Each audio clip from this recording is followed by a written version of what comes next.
Anyway, good to see one and all. The second of our series of classes on In the Beginning. And we're going to be looking at tonight we're going to be looking at, I almost said all first 11 chapters, but only one chapter tonight. We're going to be looking at chapter 1 and then the first few verses of chapter 2. And so we're going to have, I call it the beginning of everything.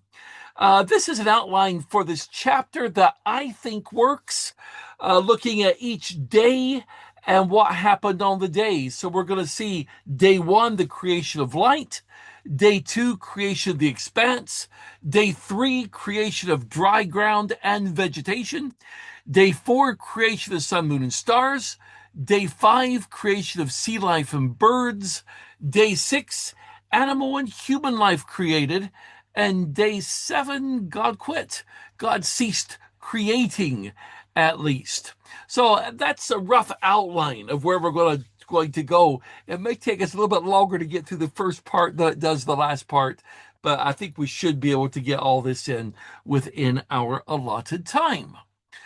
This chapter, by the way, here's the opening verses, wasn't written to give us scientific information, but what we find here is accurate scientifically.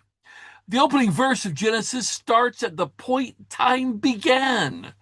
In the beginning. What was there before this? A time when there was no time, if that's the way to phrase that. And that's very difficult, if not impossible, at least for me to comprehend. The Bible has a very specific view of time.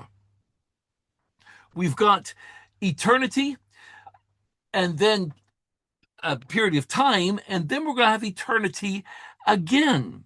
In eternity past, the one on the left, the Father, Jesus, the Word, and the Spirit existed. They existed before time began.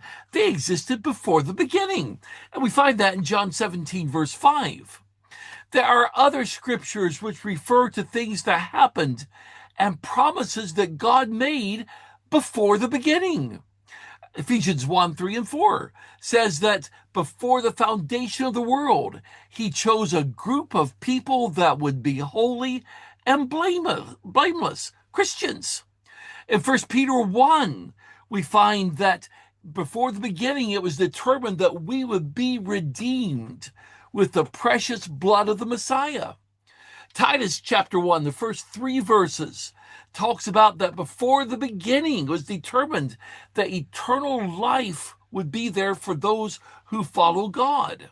And Paul wrote in 2 Timothy chapter 1 that before the beginning we see God's grace given in Christ Jesus. So one thing we see from all of that is that love, God's love, and his thought, even his communication existed before the creation of the heavens and the earth. God was there, as was the Spirit and Jesus. Together they are God. And then we get to the time that is time. This is where everything that was made was made. This is where we are now. We live within time. But of course, once that's taken away, we'll be back into an eternal situation.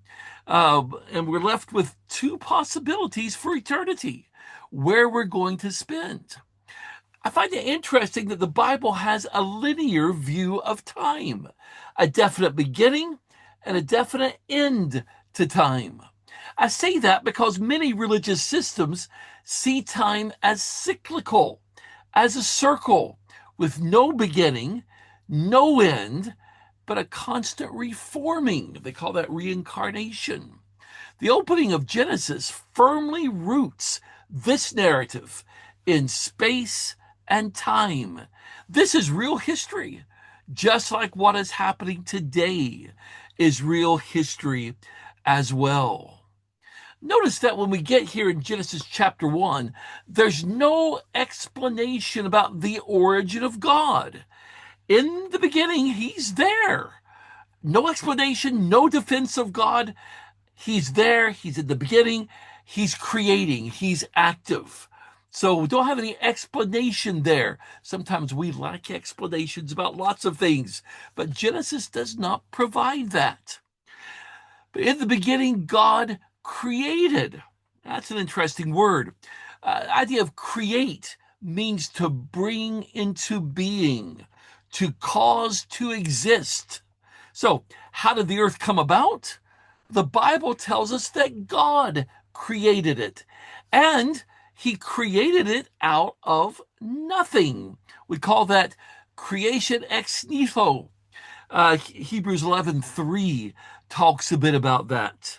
A chap named Bill Grasham was a brother in Christ. In fact, he's up with the congregation in Aberdeen for many years. But he wrote a commentary published by Truth for Today on Genesis.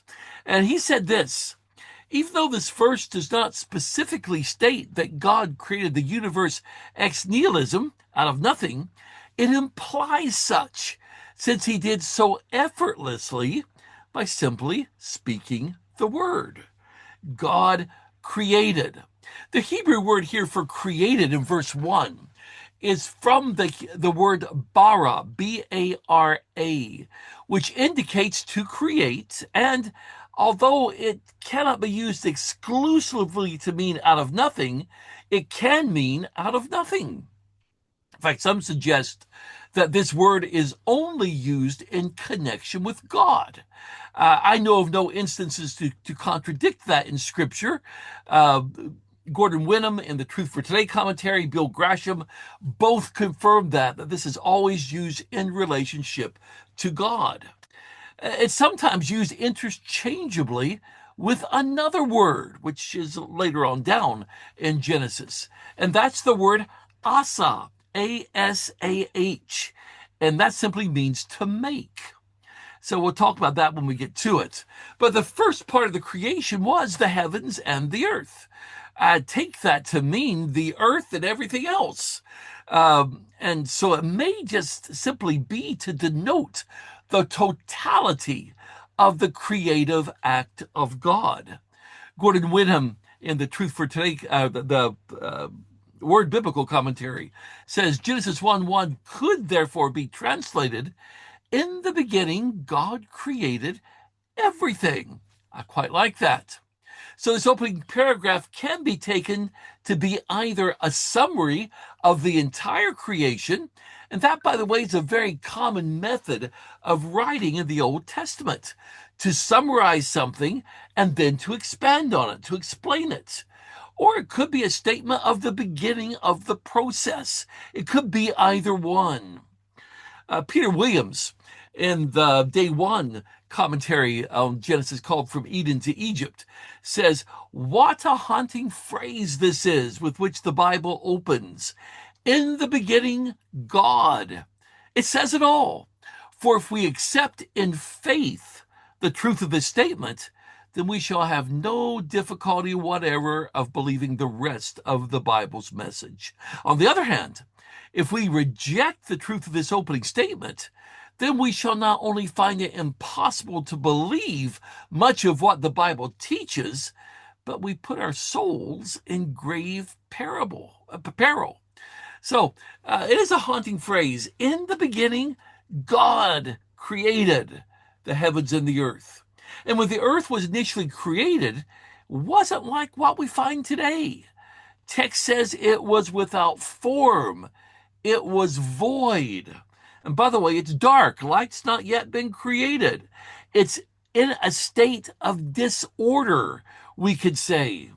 Bill Grasham writes, the joining of these two terms in these prophetic doom oracles builds an interpretation that sheds light on the meaning of Genesis 1:2 to 31, namely that nothing can be pronounced good until darkness, chaos, and emptiness are replaced by the creation of light, form, beauty, and meaning.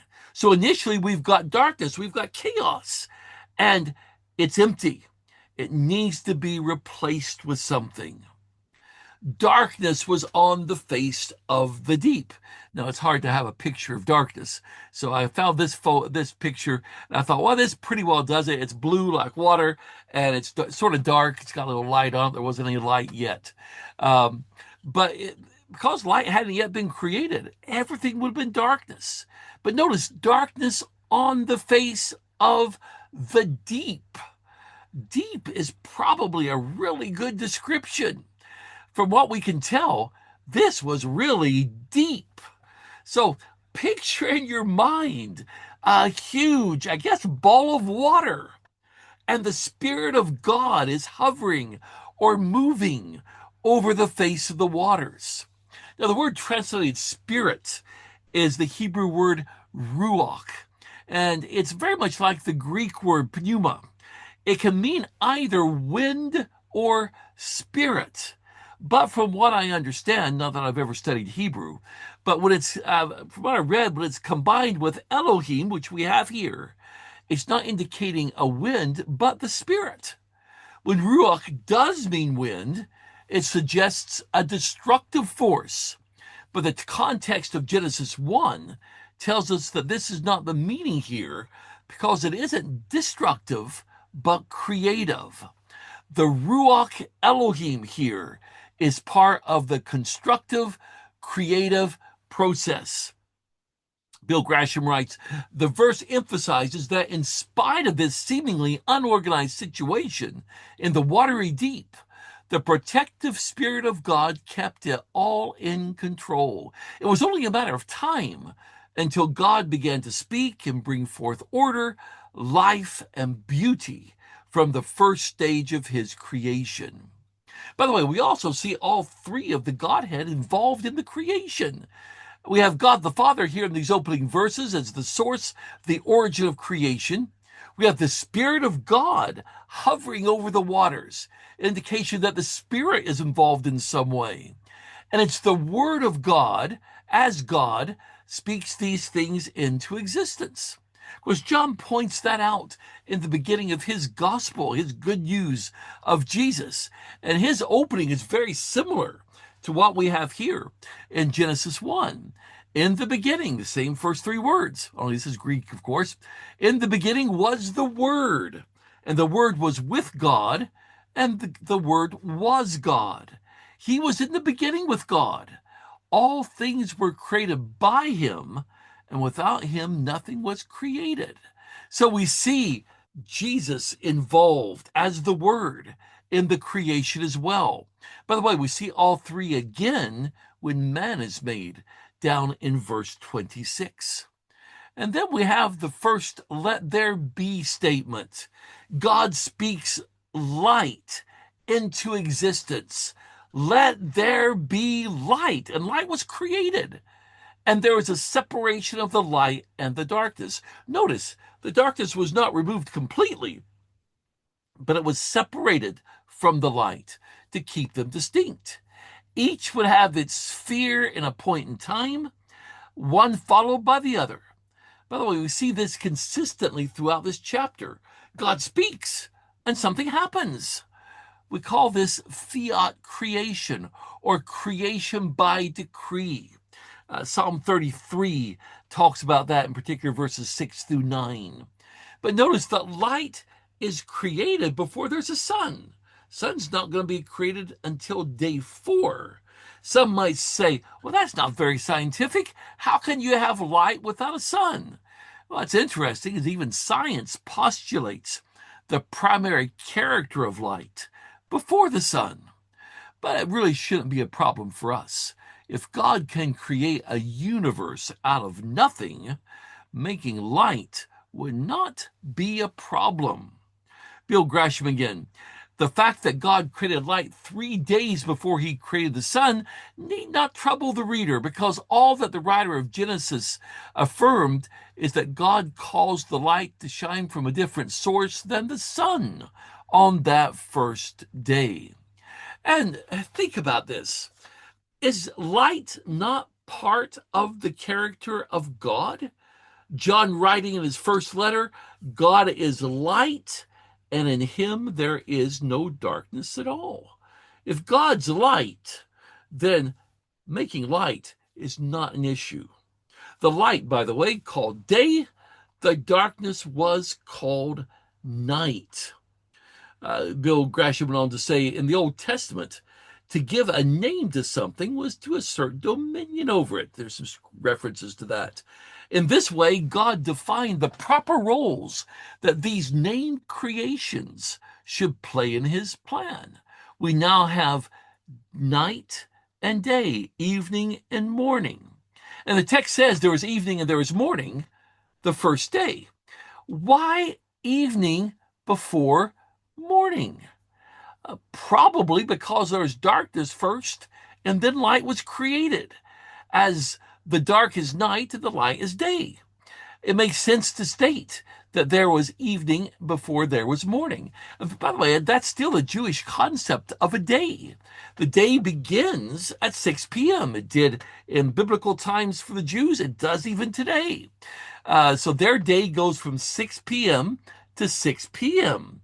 instead of our midnight to midnight. Our midnight to midnight is based on the Roman system. So evening and morning, day one. Notice as we start into the creation week, creation is being described as a move from disorder to order, as God takes that which is without form and void and begins ordering this into a working world.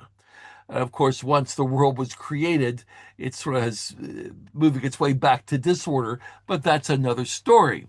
But God saw that the light was good. The light was good. Bill says, when God pronounced his creation good and concluded into the chapter that it was very good, he's not using the Hebrew word tob in the sense something that is morally or ethically good in contrast to that which is bad or evil. To the contrary, the idea expressed is that the Lord fully approved and accepted what he had made because it was just as it ought to be, without any blemishes or flaw or anything that needed corrected. Next day, God made an expanse to separate the waters that were under the expanse from the waters that were above the expanse. Now, expanse is a word that's not part of our normal everyday English vocabulary. I don't know when I've ever used it, except at lectures like this, to talk about the expanse that God created. Other translations have words that are different that may or may not help to convey the idea here. Some translations put in, let there be a heaven between the waters, sky, vault of all things, firmament, canopy. Some of those are not too useful. The Hebrew word here is rakia, R-A-Q-I-A, and it's properly translated as expanse, literally. It means spread out. And I get the impression our translators use other words because they don't really understand the concept of what is going on here. A lot more detail that would be worth going into, but I simply don't have time in this lesson tonight. But what is this expanse? Well, we know in verse 8, God calls the expanse heaven.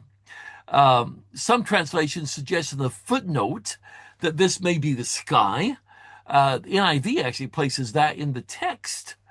But I believe that this expanse is actually referring to more than just the sky, which is very limited in our perception today. I believe it's referring to interstellar space. I was first introduced to that idea by a physicist named Dr. Russell Humphreys, and he gave some Bible verses which have pretty well sold me on that idea. Bill Grasham suggests that what's happening here is that this is being written from our point of view as we look up above the earth and we perceive everything above us as being in the sky. And that may be the right idea. I mean, we've got birds flying in the sky, we've got clouds in the sky, and we've got stars in the sky if it's clear enough at night to see, as well as the sun and the moon.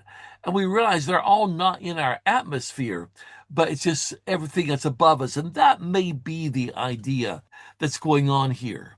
But there was evening and there was morning the second day. So we're 2 days in. Verse 9, we have the third day. And then the first thing God did on the third day was to gather the waters together into one place and to let dry land appear. The dry land was called earth, and the waters called seas. Now, notice that the seas were not gathered into several locations with several bits of land, but into one location. There would have originally been one landmass, and that's what this is indicating. We need to remember that this sea and land were not the same as we have today, because there was a global flood, which we'll get to in chapter 6. And that completely changed the Earth's surface. And we'll talk about that when we get there. But initially, in fact, scientists even say this as well, initially it would have been one landmass. We find in verse 10 God's appraisal of what has been done thus far, and God saw that it was good. It's good. So the creation continues to be good. But the day didn't end there. Still on that same day, and vegetation and plant life were also created on this day. I guess it makes sense because if you've got the ground now, you can have things growing in the ground.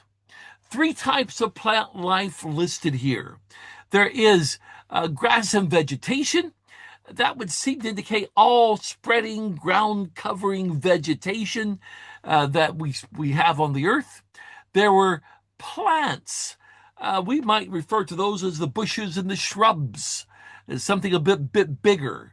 And then there were the trees, all large woody plants, including the fruit-bearing trees. Notice God didn't start everything by creating seeds and planting the seeds. He created full-grown plants able to produce seeds from the time that they were created. The one phrase we should mention, because we see something similar throughout the rest of this account, seed-bearing plants and seed-bearing fruit trees after their kind. After their kind. We're going to see more of that. What does that mean? That means apple trees produce seeds, which when planted, produce apple trees. And notice that the plants are created mature with the ability to reproduce. This phrase, after their kind, is used 10 times in this chapter, so it must be of great importance. But when you have a tree, it doesn't produce something else. It produces the same kind. The same kind. Edwin Jones wrote a commentary on Genesis, and I actually have met Edwin Jones. But he said, as life here first comes into being, one of the most powerful phrases in Genesis is given by the Creator, after their kind. These 3 words confound the basic assumption of evolution. Every scientific experiment ever performed by man only confirms these words from Genesis. When they reproduced, it wasn't something different. It was after their kind. And God again saw that it was good. It's good. Notice the logicalness thus far of the creation. It was necessary for the creation, by the way, to be in this order, because for plants to survive, they need light, air, and soil, which were provided on days 1, 2, and earlier on day 3. For what was going to happen later on day 6, there was a need not only of dry land, but of vegetation to be there as well. But we'll get to that. The third day ends. Twice on this day, God saw that it was good. The next day, fifth, I losing track of my numbers. 4th day, we find the creation of lights in the expanse of the heavens, verse 14. There's actually more detail of what happened this day than any other day in this chapter, except for day 6, the creation of animals and humans. Notice that these are simply referred to as lights. They're going to be a greater light, two great lights, a greater one to rule the day. We call that the sun. A lesser light to rule the night. We call that the moon. Also, he adds, he made the stars. So we've got the planet, we've got the planets, we've got the stars, we've got the suns, we've got all that's up there in in space now. But from the humans in particular, is the idea that we've got the sun and we've got the moon. One to control the night, one to give light during the day, the greater light. These lights, by the way, the text says had three purposes. The sun and moon are going to take over the function of separating light from darkness. It would seem that the light that had earlier been illuminating the earth was apparently from the same direction, the same intensity that the sun now provided. And by the way, again, that's not a problem for God. If he made one, he could make the other. But they also had another purpose. Let them be for signs and for seasons and for days and for years. So not just day and night is now in motion, but we've got seasons. We've got years. There's now a way to measure great amounts of time. So we find, and of course, they're also to provide light on the earth. So we find the light given homes, if you will. And of course, an expansion of timekeeping. More than just evening and morning one day, we can do years now. And by the way, the fact we've got a moon also provides a basis for months. Most early calendars, including the Jewish calendar, were lunar calendars. They were based on the moon's phases. Of course, the sun's going to provide that basis for years and to an extent as well as seasons. And the stars may be the signs that are referred to, possibly in helping to identify the seasons, depending upon what's visible at a particular time in the night sky. Moon could also be some sort of a sign because the moon also controls the tides, which is interesting. But all of this happened and day 4 ends, and God still sees that it was good. 5th day, God created from the waters swarms of living creatures. And he said, let birds fly above the earth in the open expanse of the heavens. Henry Morris commented on this in his book, The Genesis Record. He says, the first introduction of animal life was not a fragile blob of protoplasm that happened to come together in response to electrical discharges over a primeval ocean, as evolutionists believe. Rather, the water suddenly swarmed abundantly with swarming creatures. I mean, try to picture that in your mind. He's going to let the waters abound with living creatures. How? There they were. And I can see in my mind's eye the waters churning with all these creatures that were there in the water. By the way, that's the first time that we find the Hebrew word nephesh, which is translated in our translations as living creatures. It's also the word used in Hebrew, by the way, for soul, although its most basic meaning is that of life. Notice this word's not used in connection with plants. Plants do not have nephesh. Only animals and humans do. It tells us that the life of animals is different than the life of plants. Now, we should know that from observation and from common sense. But if you really know your evolutionary theory, that holds that all types of life are related, both plant and animal, through being descended from a common ancestor. That's what evolution says. But we've got a big difference, biblically speaking, even logically speaking. Animals and humans have a different life than do plants. Verse 21 elaborates some on what was created, talks about great sea monsters, great sea creatures, every living thing that moves in the water. So sometimes we think about fish but it's more than just fish were created that day. Anything that swims in the water. So it would include all sea creatures. Yes, it would include fish and whales. Whales, by the way, are not the same as fish are in our classification system. Whales are mammals, the way we classify things, but remember that our modern classification system is man-made, not God-given. It includes some reptiles as well, such as the sea turtles. And also included would be the many extinct sea creatures. Sometimes we refer to some of these as dinosaurs. Strictly, they are not, because dinosaurs were land living. But these type of things would make great candidates for the sea monsters as well. And of course, he also creates, in addition to swimming creatures, he creates flying creatures. Every winged bird after its kind. This would have included, besides birds, anything that flew. Hebrew word for bird here literally is flying things.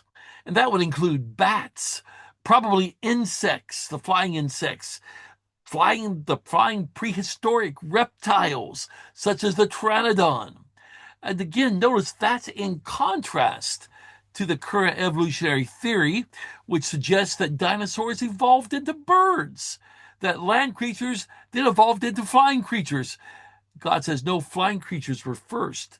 Then we got the land creatures. And by the way, I never can figure out how the dinosaurs evolved into birds, because they're supposed to have had this mass extinction.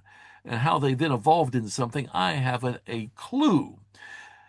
Often we think of the creation just in terms of the creatures on the earth at our point in time, forgetting that many of the specific species that we have today would not be present at creation, because they're the product of crossbreeding. We know when they came into being, but their ancestors would have been there. Probably no dogs, but the wolf would have been there. Definitely no Herefords and Highland cattle, but the auroch would have been there, the ancestor of the cattle. Plus, there's many creatures that are now extinct that would have been there in the creation as well. Again, we can see some of the logic of the creation. Plant life, which presumably covered the sea plant life, the algae as well, was created before any animals began to be created. That was necessary so that the birds and aquatic life on day 5 would have something to eat. They would have the food necessary to eat. And at the end of this day, God saw that it was good. By the way, we also find for the first time God blessing the creation, giving what he had just created the instruction to be fruitful and multiply and fill the waters and the seas and let birds multiply on the earth. Again, we see verse 22 that these creatures were made fully mature, able to reproduce. Similar instruction, by the way, was given to the animals when they emerged from the ark. We'll get to that later on in chapter 7, chapter 8.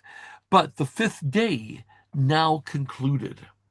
And it's at this point, Bill Grasham tells us, a description of the final day of creation is presented, and more detail is given to it than to the previous 5, because the mighty acts of God reached their climax in the creation of land animals and human life. On this day, God made the creatures which would live on the land, livestock and creeping things and beasts of the earth after their kinds. This would include, as we said just a minute ago, many of the animals that we know, although some of our more modern domesticated animals, and especially the livestock, we know to be the result of breeding. Therefore, they would not have been bred yet. There would have been their ancestors, though. And there would also have been the various extinct beasts, which we only know through fossils. Plus, possibly, this is referring to the crawling insects, maybe snakes even, the like. But there are three types of animal life here mentioned. There is livestock. Livestock, some translations have cattle there. That seems to refer to animals that could be domesticated. There are creeping things. I guess that's animals that crawl or creep close to the ground.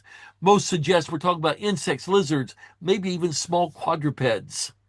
And then there are the beasts of the earth, the large wild animals.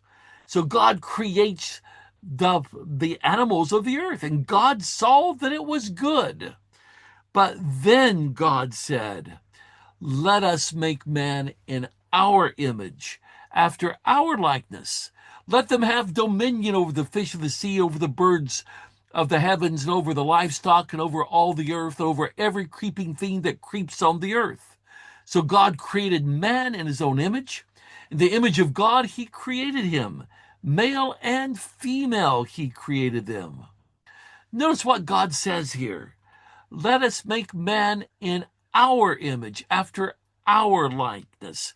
The word for make here is that word asa, A-S-A-H. Notice it's asa here, and then later on, so God created man, that's bara, created man in his own image. So we have both of those words taking place here. But the question I wanted to really bring up is, let us. Who is the us? Well, I think undoubtedly that includes Jesus. We saw in John 1 through 3, that Jesus was active in creation. I think it also includes the Spirit as well. They're there. And God says, let us make man in our image. They were in eternity with the Father. They were involved in the creation. Though the noun form of the Hebrew word for God is plural, what's interesting is the verb form is singular. From what I've read, the Jews referred to God as the great singular plurality. I like that idea, although they did not understand this concept at all. Notice the emphasis, though, on bara in verse 27. God created man in his own image. In the image of God, he created him. Male and female, he created them. God is drawing our attention to a special distinction that humans have that the rest of creation does not have. Humans are made in the image of God. In fact, humans are the only part of the creation made in God's image. I think that's why bara had to be used here. There's a difference between humans and animals. When I was at Fried Hardeman, Everett Hufford Sr. was my professor who taught Genesis, and he pointed out that it's interesting that man is made individually and animals are made in swarms. Maybe that's part of the difference. But there's something about man being added to creation that we'll see in verse 31 that changes it from being good to being very good. What is this made in God's image? What's God's image? I think the closest we get to knowing what God's image is will be the statement of Jesus to the woman at the well in Samaria. God is spirit. God's spirit. He does not have a physical body as we do, so we're not created in that way like God. But being made in his image will at least have reference to God giving humans a spiritual aspect to their being. Might include our intelligence. And I think would also conclude humans' perception of morality and their capacity to love. Notice that God made man and woman, male and female, on this day. We'll see more of the detail of that in chapter 2. Hebrew word for man, Adam, is derived from the Hebrew word for ground, Adama. And that becomes the name of the first man. So basically, his name is dirt. His name is ground. Adam, the ground. God then blessed humans. gave them the instruction to be fruitful and multiply and fill the earth and subdue it and rule over the entire creation. Again, we see that what is created is made mature, able to reproduce. God gave humans dominion over all other forms of life. And the idea of that word in Hebrew is to conquer and rule. But the idea as well is that humans are to be God's stewards of the earth and everything in it. We're not to abuse the earth, but we're to use it, to use the natural resources that God has placed there for our use. But what does it mean when it says that God blessed mankind? Earlier, he blessed the animals. The nature of this blessing was the power to reproduce, to thrive, to prosper. The be fruitful phrase is really more of an explanation of the blessing rather than a command as to what they were to do. God's blessing was that these animals, these humans, would be able to have descendants, to have children, and the children would have children. It would begin everything. Notice that the man and woman were created as adults, capable of reproduction, as were the plant life and the animal life. I think we can conclude that the first man and woman then would have had adult minds as well, meaning that they were capable of understanding their role in creation and their relationship with God and with each other. For food, God gave the first couple the plants and the fruits of the trees, verse 29. In other words, the first couple were vegetarians. If that surprises you, notice the next verse, verse 30. The animals and birds were also given the green plants for food. They too originally were vegetarians as well. Even animals today that we think of as meat eaters can survive when needed on vegetables, on plants, if there isn't any game to eat. And at the end of that day, God saw everything that he made, and behold, it was very good. And there was evening and there was morning, the sixth day. Bill Grasham says earlier he'd applied the term good to the particular items he had made. But now the sovereign creator stepped back and saw all that he had made. With enthusiasm, he pronounced all of it not simply good, but very good. The qualitative evaluation of very good was only stated by God after the creation of mankind, Adam, including male and female. Human beings stand at the pinnacle of all that God made because they alone bear the image of the Creator and are his representatives on earth. On the seventh day, the text says that God rested. Now, rested as used here is not in the sense of being exhausted and needing a day to recover. God is omnipotent. He's all powerful. He doesn't have that problem of being exhausted. But the word in Hebrew simply means, and it's literally what the meaning is in Hebrew, simply means that he ceased what he was doing. When he finished creating, God stopped. When God finished, he stopped. The Hebrew word that's translated rested is the word, it's a verb, Shabbat, of all things. Only one B, though. The noun form is Shabbat with two B's. And in that word, you should see the transliterated English word Sabbath. He rested. He Shabbat. He finished. He ceased. Bill Grasham says, the Hebrew author was reminding the Israelite that they should emulate God by resting from their labors on the seventh day.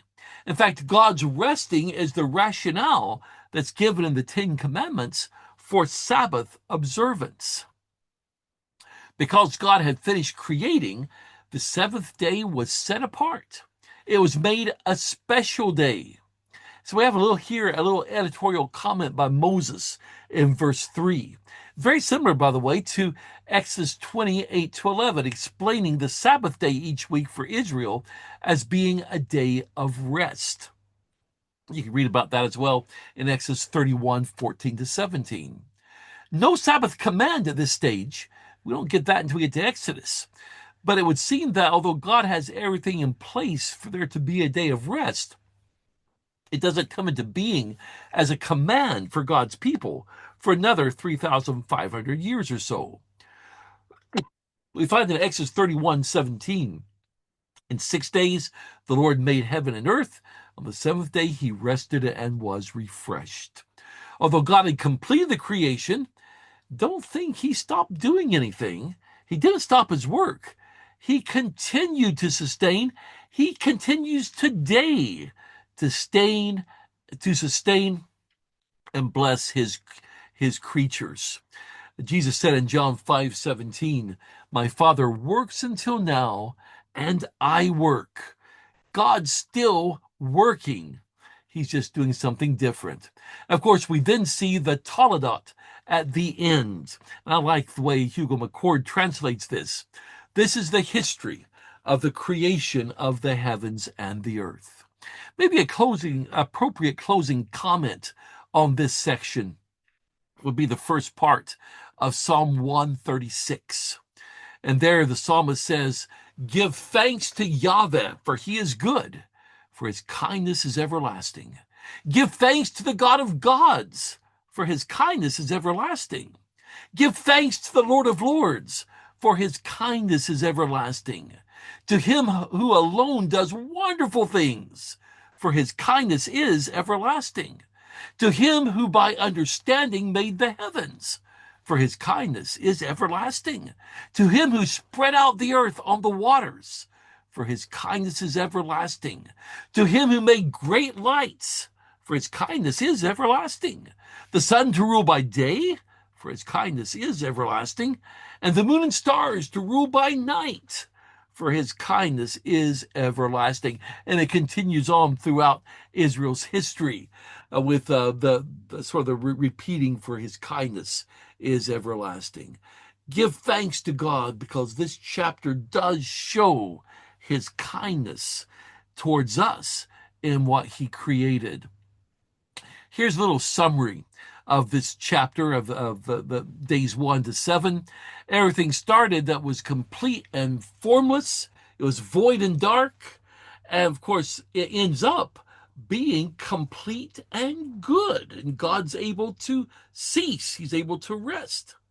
We have day 1, the different spheres of creation: light from darkness, light created, separated from darkness, the sky separated from waters, upper waters separated from the lower waters, seas from dry land, with the land producing vegetation.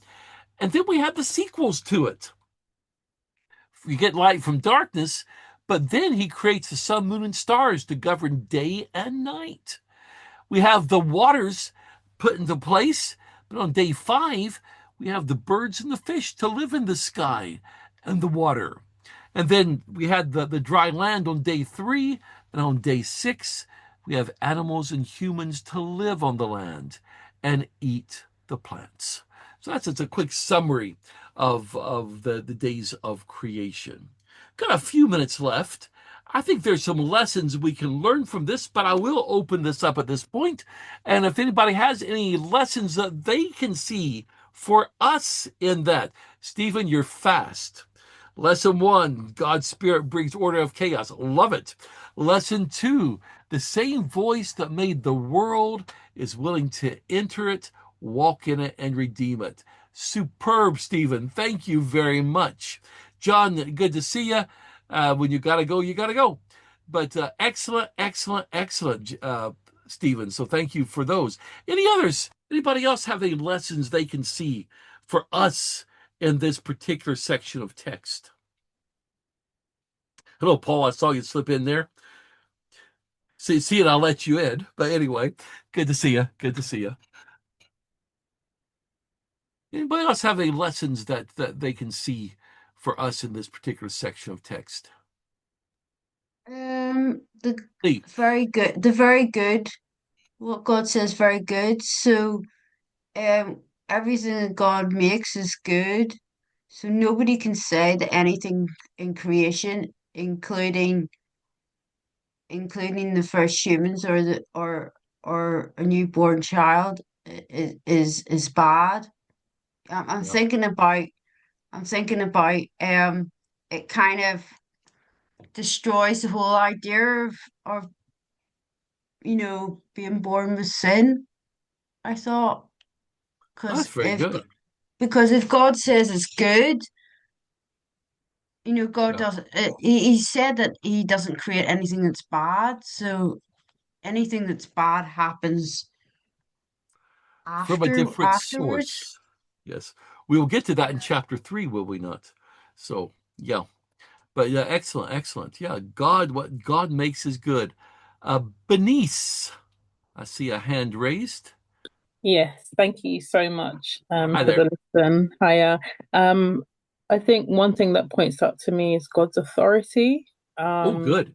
that is just screams out to me because obviously it's such a lovely reminder of the earth and the universe that he created, and he has authority over it, and he still has authority. He spoke it and it came to existence, and that is authority, and God still has authority over us now.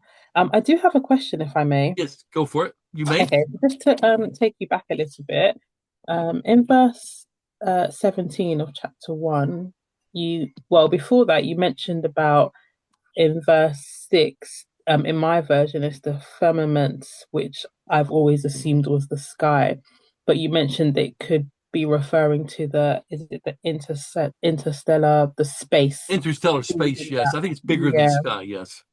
So verse 17, does that kind of support that as well? And do you have other verses you wouldn't want to quickly share to support that as well, if you don't mind? I don't have those open in front of me. That's a different lecture. Of course, yeah, yeah, I yeah. thought you'd love that. Let me get back to my text here because I don't have it open in front of me. Yeah, the expanse of the sky. There's a lot we could talk about of this whole idea of expanse, the expanding Mm, sky, the expanding universe. A lot we could go into, but I can't do that here because it takes up way of too much course, time. of But it course, is yeah. fascinating. Uh, Mm, it I when I started studying that probably about 15, 20 years ago, I thought, wow, there's much more than mm, we think here. So mm, yeah, and there's other verses throughout Scripture that talk about this expanding idea, which I mm. find really fascinating. So, but that's another lesson altogether. Sorry about that. Uh, No worries. Thank uh, you. but it's a very good question. Very good. Eve. And the verses that deal with the heavens, etc. I'm thinking of the beginning of Psalm 19. The heavens declare the glory of God. Absolutely. Oh, that whole first section where it talks about night to night, day to day, and night to night, and nothing is actually spoken, but it's heard everywhere. It, Yes. to me, that is not just the literal sky, but the everywhere, Yeah. everything. And we could have gone into Romans 1 as well, that we know God exists because of what we see around us. The creation screams that there's a creator. Yeah. Yeah. Excellent. Excellent. Yeah. Very, very, very good. Andy. Yeah. So I was trying to think more on when we concentrate on this, we concentrate on Earth and God's creation of Earth and everything in it. Yeah. I think what we also have to remember is that God created all the galaxies and all the other planets that are in it. And that's what to me would be the expanse. We're Yeah. only concentrating on this small little project, but the expanse to me would be all the other galaxies and stars and suns and moons and that in Yeah. those galaxies. I think it's got to include all of that. It's got to include all that. Very, very, very good. And Ben has said we should make more effort to take care of our environment. It is God's creation. I think that is a good point there. I think that's a very good point. So Uh, one of the other things I was going to Go say ahead. is you were talking about we were created and designed to love one another and have feelings and emotions. But surely animals have feelings and emotions. Actually, Because they because don't. your pet dog would love you if you were a good owner and a loving owner, the dog would love you back in return. Hate to tell you this, but it doesn't work that way in It animals. doesn't. How does it work No, then? it's just a conditioned response. I did a lot of study on that. I always anger people when I teach some of this because animals are different than we are, and Yeah. they have more conditioned responses. No, they don't see things the same way, but they're used to us, and they know how to respond to get good things. But as far as the way we love, that does not exist in an animal. That's sadly that's a human trait. Yeah, I thought I'd ask that because it's kind of interesting. It is very interesting. I tell Food you me your what, hands up. though. So I tell you what, Andy, I wouldn't want to get in front of a pit bull. Uh, Those things yeah. will tear you out. Good I point, think Paul. I Good think point. I think it's the animals don't have the understanding, but they have some kind of I Mike actually touched on this a little bit in one of his lessons, not to do with it was to do with addiction, like, but he touched on it a little bit where, where we have the a spirit and we have a soul and we have our human body. Well, he mentioned, I think it was Mike, some mentioned about the spirit returns to God, but the Hmm. soul, the soul either goes gets judged and goes to heaven or hell. Well, I think it might be something similar in the animals, where the animals have like a spirit, which is like maybe can be a personality They've if got a developed, nephesh, so they but it's have not. something Yeah, that's unique individual, but not with all the traits but that we it's would like to see sometimes. that's it. It's not. Yeah, It's not as deep as a soul. yeah. It's That's a good I point. mean, Good point. yeah, because I have a friend who's a vet, and she says when, unfortunately, the times where she has to occasionally put an animal down, a light, she says the only way she can explain it is a light goes out in their eyes. Light goes It out. just, That's what it's been explained to me as well. Yeah. so there's something, it's not just a body, but it's No, not they have like a us. life which you don't have in the plants, do you? They've got that nephesh, as the Hebrew word has it. Fumi, you had your hands up there. Yes, I did. Thank you very Hiya. much. Thank you very much for the study. Um, just a question I had about the firmament, the expanse, the sky, and the other planets. Because I've always thought that the planets were made at the same time as the Earth was, not the stars, the planets. It was made the Earth, while the stars were made when the sun and the moon were made on the fall. Is that correct? Because I'm getting Interesting one. confused with the interstellar Interesting one because person. planets is a man-made distinction. The old distinction was, and we even do this, we look up in the sky at night and there's the stars. You don't realize we're seeing a lot of planets up there too. So I Yeah. think that all those were created at the same time on day 4, because what's important to God is the earth having a place for people to live, and I think that's our emphasis is on people. Stevens, you're having to go. That's fine. Good to see you. Good to see you. So See you tomorrow. see you see tomorrow. you Yeah, we guys. are past 9 o'clock. If you need to leave, by all Bye. means do. Let me give you just a couple of the lessons that I had sort of come up with here.